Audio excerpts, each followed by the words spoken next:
अगर आप भी चाहते हैं डमरू म्यूजिक का ऑडियो वीडियो सबसे पहले आप तक पहुंचे तो लाल कलर के बटन दबा के चैनल को सब्सक्राइब करें और साथ में बेल आइकन को presented by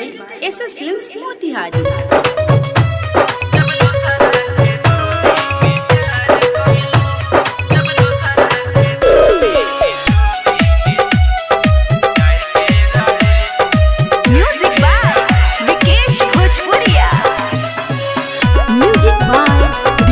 भोजपुरिया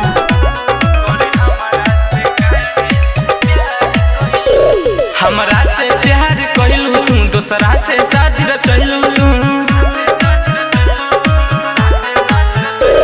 हमरा से प्यार कइलू तू दोसरा से शादी रचैलू तू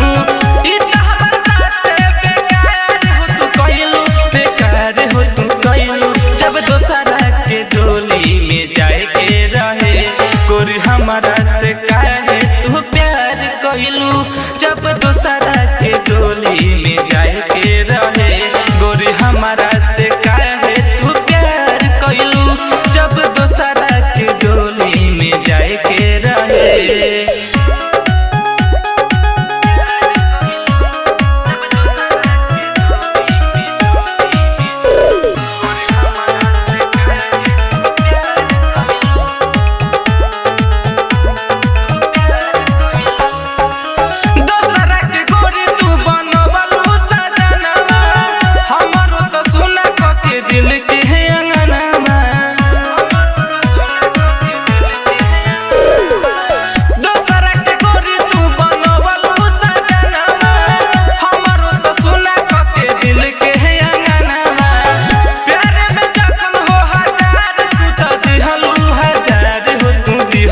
जब दोसरा के डोली में जाए के रहे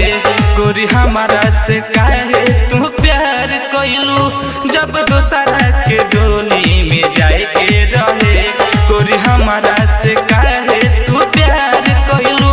जब दोसरा के डोली में जाए के रहे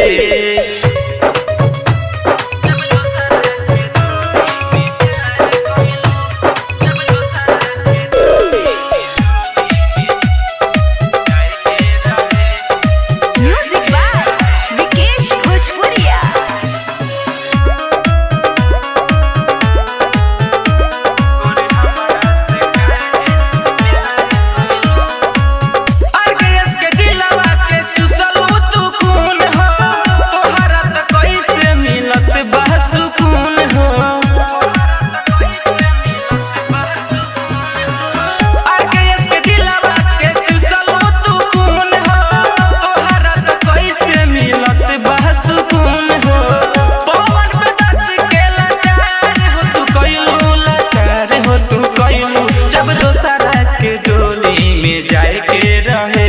गोरी हमरा से काहे तू प्यार कइलू जब दोसरा के डोली में जाए के रहे गोरी हमरा से काहे तू प्यार कइलू